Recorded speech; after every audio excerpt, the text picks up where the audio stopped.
Hey, you wanna?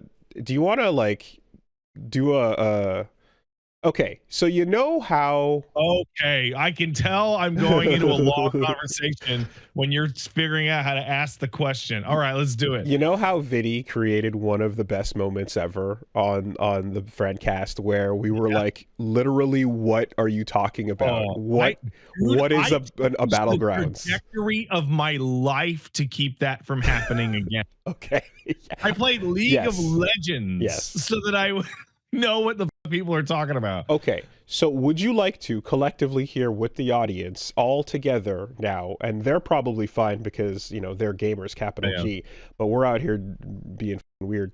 So, would you like to collectively together discover what exactly an arc raider is? Oh, I know what an arc raider is. Okay. I I know mean, exactly. well, I've besides watching some footage of it and I played seeing. it. Oh, you actually tried it? Okay, because Yeah, I I played watched some it. footage of it and I was like, okay, this is the hot. This just dropped Yeah. on, right on Halloween, and I like the little graphic design thing with the logo with the rainbows. That's a nice little logo. That's fun. Mhm. And I'm seeing all the PvE stuff and all that. Um, Mhm. and there's parts of it where so I was talking about it, on the chill stream yesterday, for example, and um, the big final like conversation point is like, and here's the AI voice acting, right? Yes, which is quite poor. And it's like that's lame. That sucks that All right, has I that. can give you a But breakdown, a synopsis. I can give you well, my personal history. I can go for it. it's Where do you want to start? no, well, it's more so just like I don't want to like get this off if I'm completely like, maybe you have to like look and touch and actually interact with the thing to draw the conclusions. But I guess I'm Mhm. like looking at the soldiers and I'm looking at the tech and I'm looking at the robots they're fighting, and I'm not seeing anything that seems particularly like designed in a super interesting way artistically. I Mhm. guess it feels not generic, but it does feel kind of like, a strong vision for a sci-fi concept art, design would like make bolder things kind of stand out, I guess. And so there's nothing about it that's really grabbing me visually or like setting wise. So arc And raiders for the exist for in the an level arc. of hype it's Yeah. attracting, it doesn't Mhm. seem reflective of that. But maybe that's because the gunplay is really tight or Okay. something. So I can solve this for you. So first of all, arc raiders is visual aesthetic is the halfway point between nothing, and by nothing I mean modern military, like your PUBG, your Call of Duty, just realistic military stuff, and Starfield's like NASA punk, right? So it's like NASA punk. That's a that's what they first. called it, and like that's like I actually dug the Starfield art style. I It's a like shame they that. didn't do more with it. Okay. But it's just like it's modern plus with a little Mad Max. It is not fantastical. It is not, what do you call it, striking, See the problem with the right? but the It pro is Hmm. intentional that it looks normal. For appeal. Yes, it, Yeah. it looks normal for appeal, because not like anything really interesting would put off people in some direction. It can be polarizing to go extreme with your visuals. Something I always wonder about is like when it comes to guns, right? Are the Yeah. guns closer to reality? Are they Yeah. like future Yeah, they're guns. reality? Okay, they're No, they're not guns. they're not They're fucking going guns. into, because obviously like a game like Destiny can make guns their identity and Yeah, yeah. go into the extremes, right? Yeah, it's you're having Um an I can't remember, but it's either you have an AK-47 or you have a BK-48. yeah. And and then there's the world of like Titanfall slash fucking Mhm. whatchamacallit, whatever, the 3v3, and Apex. Apex, where guns are like, yeah, if you're into guns, like these are still fictional, but like there's enough going on here simulation wise. I Well, don't it's got a weird like sidebar to that, where it's like there's people who love guns and there's people who know a lot about guns, and then there's the video game depiction of guns, and then there's emulating not the real gun but emulating an a video game depiction of a gun. Right. Okay. So Okay. like you'll get a gun that has nothing to do with like the M16 or M14 in real life at all, and there's no design elements at all about it in any way, but it's emulating what the M16 felt like in Call of Duty 4. Right. Which, if you're familiar, you feel that and go, ooh, you know? Like I was playing Mhm. Tormented Souls 2, and the fucking nail gun, which is a pistol, has like the M1 Garand ping when you fucking run out of ammo in your clip. Okay. Like what? Now, For a nail gun? I say this as somebody who, if I remember correctly, I played Halo 2 and picked up the battle rifle and immediately enjoyed the feeling of that immensely. So I'm like, The battle rifle in Halo 2 is one of the guns that people go, I want the gun to feel like whatever the fuck the battle rifle is supposed to feel like. yeah, that was a moment of like, oh, I get it. I get this in specific, you know? Speaking of, the battle rifle in fucking Halo reminds me the most of the M16 in Call of Duty. Okay. And so on and so forth. So I think when I look at a game like Tarkov or so, it's like, it's modern day, it's fairly realistic. So like overall the aesthetic is understood that like you're not really trying to do anything besides just simulate realism and a military look, and that's it. But the moment, like, they want to have robots and non-human enemies, you get a little sci-fi, so they have to do it a little bit sci-fi and to have something. And the moment you put your toe into the sci-fi thing, I go, oh well, now I'm comparing you to sci-fi. Just real sci-fi. Yeah, and I go like, I'm not seeing anything that's particularly inspired about the robot designs or the way that looks, you know, the little spider tanks and the fights they're getting into and stuff, you know. Yeah, and so it was kind of, it was a bit of a like I was going like, like what is it in particular that people are latching onto with it, you know? And I can tell you the loop. I can tell you. Mm-hmm. Okay, so there's a lot. So I played about an hour of the playtest, and then what happened was I put it on my stream schedule. I was like, oh, this looks like a cool hot new game. I am going to go cover it today later on my stream.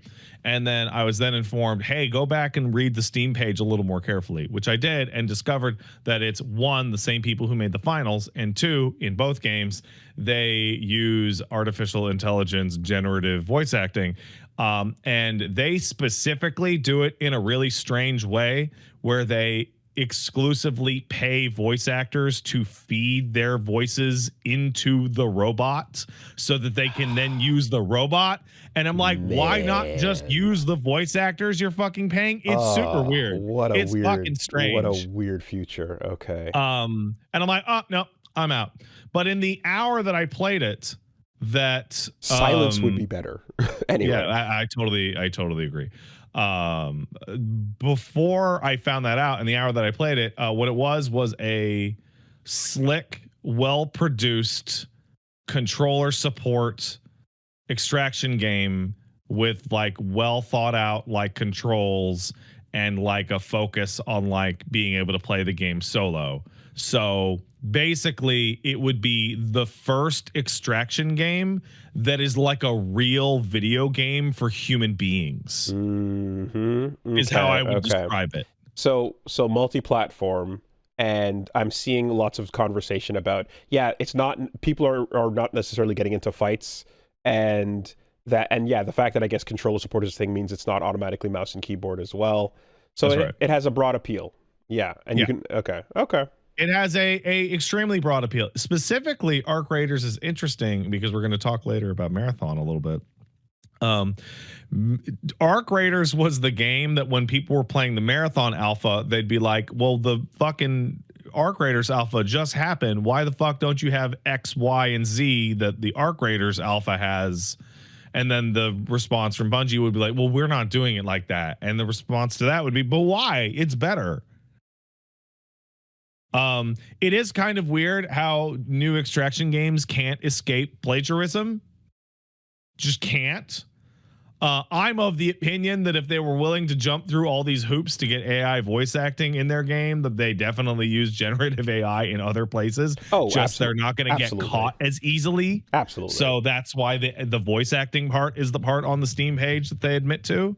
Yeah, I mean, this is there's a bit of a litmus test there, I'm sure, and again with the previous game, I think I was seeing as well, like the recent like Hoyo was like hiring, like they're actually hiring AI developers on the team, and then Oh yeah, but there's MiHoYo's way into AI, and that there's like I remember. there's NPCs that have like that are AI generated dialogue that are talking to you in I remember. one of the games.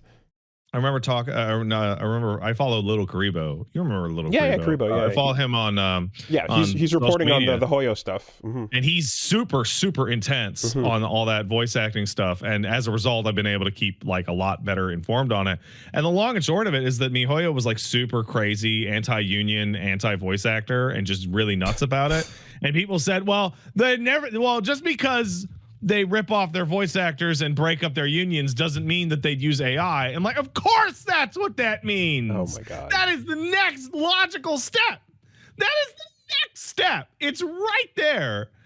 It's the number one thing you want to do when you're any of these companies that are embracing and talking about the potential in the future and yada yada, is like you're trying to just fire as many as possible. Like I want to make the thing without any labor. Yeah. I just want to put money in and get all the money out. That's it. Come on. Okay. So that's. But yeah, the appeal is that it is the Fortnite to all other extraction games is PUBG, where it's like, hey, look, it's well put together and it's like a regular fucking video game for people, and kids can play it on a hack together pile of shit, and kids can play it with controllers on their consoles, and you can play it cross-platform as well. And okay, that's for all intents and purposes, from my personal experience, well, the way I see people talk about it and its own reviews, it appears to be a fun, well put together, quality made game,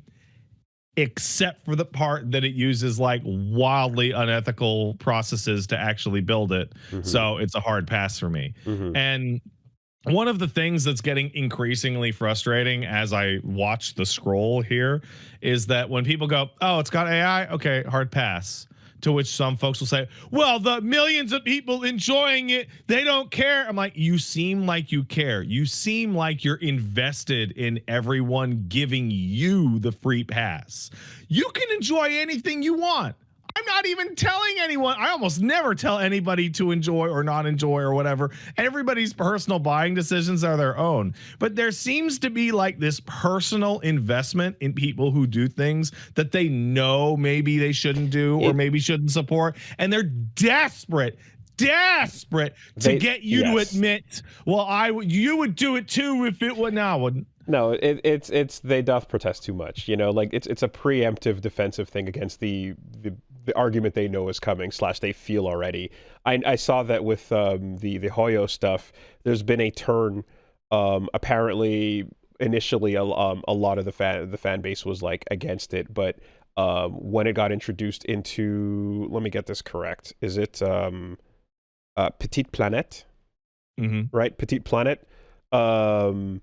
Then it became like, according to the Karibo tweet, there is like, this is a good, the defense of it is, this is a good use of it. You can't stop it at this point. You might as well embrace. And it's like, no, I don't have to do nothing. But that's I have to do shit. I mean and you're kind of just like, this little like the you can't stop it part of it is like, that is gonna roll forward. But yeah, you can still point that out, and I can still tell my mom, hey, when you Google something, you can type -AI in this Google search to not see that thing up front, or click the link at the end of the AI thing to at least see the source on what you're reading, please. That's one of the things that I've picked up over all these years. And it's like, it's something like when people go, it's just the future, you're just going to have to deal with it.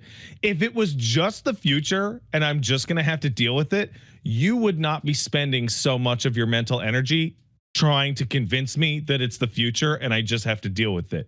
It just would be. Right? Like this concept, like, well, you have to start now because it's gonna be like this anyway. There's no point. Okay, fuck you.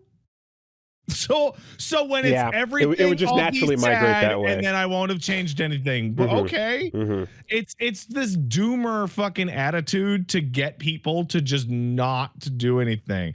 Like I don't like. Well, I have a lot to talk. I'm just gonna roll right through. I have gotten a weirdly insane amount of blowback for me going, hey, when is the final patch for this game so I can start playing it? I have had people blow up my fucking DMs and social media going, you can just play it right now. You can just play it right now. It's fine. It's fine. It's fine. Don't worry about it. It's good. I like anger at me going, oh no, I'll wait like 6 more months until it's fun. And all I can feel is somebody going, I wish I had waited, but I didn't. And now I want you to say that I was right to not wait and just go for it. I had another game fucking fall apart on me this week. I played Tormented Souls 2. I've been streaming it. Man. I really enjoy that game. There was a patch that came out Monday morning that put a soft lock into the game, and I encountered it during the stream. That put a soft lock into the game, Woolie. Oh, fuck. Okay. And they're like, well, if you run into the soft lock, redo this section over about an hour or roll the patch back. I'm like, I'm not going to take 3 shots at this hour and a half long sequence because you put a soft lock into the game. They're like, well, this patch fixes other stuff. But maybe we've put a soft lock in the cemetery. Yes, you did. You did put a soft lock in the cemetery. Well, I want you to read. You've done a million. You're the QA fucking genius. I would like you to read this fucking note that came out with this fucking patch. It's fucking ridiculous. During the beta period, we were made aware of 2 instances of persisting soft locks in 1.32. Sometimes the main cemetery tomb dials puzzles does not trigger correctly after it's completed. Ensure that you save the cemetery in the cemetery office immediately after entering the cemetery area for the first time. If you encounter the soft lock issue, reloading the cemetery should clear the bug. Okay. That section's like an hour long. Yeah. That save point is like an hour away. No. What do you fucking want from me? How do you put out a patch that has this kind of note on it? Not to mention that, well, okay, in a console world of saving after a something that is unavoidable happens, then you have an unintentional loss of data, and that's a flag anyway. So this would have to, you couldn't put that out there. Points in that game are used like ink ribbons. Yeah. You have limited it's ridiculous. This would be a guideline violation depending on the console. Yeah. Crazy. And I guess it always comes down to just also, do you feel the FOMO, or are you patient? Are you down to wait? Are you okay? I feel the FOMO for Arc Raiders. I kind of was looking forward to it. It looked cool, but I'm like, oh, fuck it. I got a million other fucking things I could play. That's also the current state of things. It's not like There's I'm no not shortage. drowning in fucking games at all times. There is certainly no shortage. So that, every time you come across 1 or 2 of these little things where you're like, this is a sketchy detail, why'd they have to do this or that, then. So Kingdom Come Deliverance 2's final DLC, and it's like probably second to last patch, came out this morning. The game's on sale for 40% off. So in Canadian dollars, you could have bought the gold edition or whatever for 120-ish, or today, now that it's gotten a year's worth of patches and functions correctly, for $60. Like it's gotten like out of control. And this is kind of off topic, but yeah, no, I can't stand. Oh, well, you're gonna have to eventually. Well, that means I don't have to now. So to take a step back there, I will say that while the thought is that right now, every time these kind of stories are discovered, somebody somewhere reports on it, or you hear about it, or so, devs are just going to get better at completely hiding any usage of generative AI anywhere in the games. They're just going to mask it completely, like that other game with the clones there that we're talking about, that you were playing the other day, or things where they the subtitles, the translator stuff was off, and they're gonna the altars. Yeah, stuff is just gonna generally be more and more hidden, and it's like we're not stopping the thing that's gonna let us fire everybody and save all the money just because you feel bad about it. We're just gonna get better at making sure you don't find out. That's the thing I expect. So in the sense that it's inevitable, you will 100% be encountering, this in the future, just like completely masked, Yeah. Also, like it's so frustrating because like I see folks say, "Oh, I'm not going to buy this because of X, Y, or Z." Your reasons for not buying something could be myriad. It could be it's too expensive. It could be you hate one of the developers that is working on it, like personally. It could be that you don't like the color palette. It could be a moral issue with the generative, like whatever. Nobody is owed your disposable income ever. I look Disposable. I look forward to the eventual MiHoYo message that says, "Please stop thanking this NPC every time it talks to you." We would really appreciate if you kept the conversations brief and to the point. Yeah. Mhm. Anyways, But yeah, that's what's going on with Arc Raiders. Oh, the other thing is that like Arc Raiders sold 4 million copies, and I think there's like 700,000 shit's people playing right now. gangbusters. It's popping off. To which people go, see, it's like that. I don't play things because they're popular. I don't watch movies because they're popular. I mean, that's. I do so because I think they look good. I think anyone sitting here listening to this is well aware that that is not That's a true. guiding principle. You know what it reminds me of? It reminds me of like when I was like in high school and you'd get like NPD numbers in like a game magazine, and some people would be like, well, obviously Smash Brothers is the best fighting game of all time. Look how many more copies it sold than Street Fighter. Oh my, Mortal Kombat, the best, always sells the, and like they want to use like popularity metrics to fucking do that. The saddest posters are the online, the active players, the Steam Spy posters for what with like fighting games, and literally the group, the subgroup in the FGC of people that like they go to find how many active players of like fucking, I don't know, KOF 13 are on right now, and and use that to fight against people who are currently on Uniel.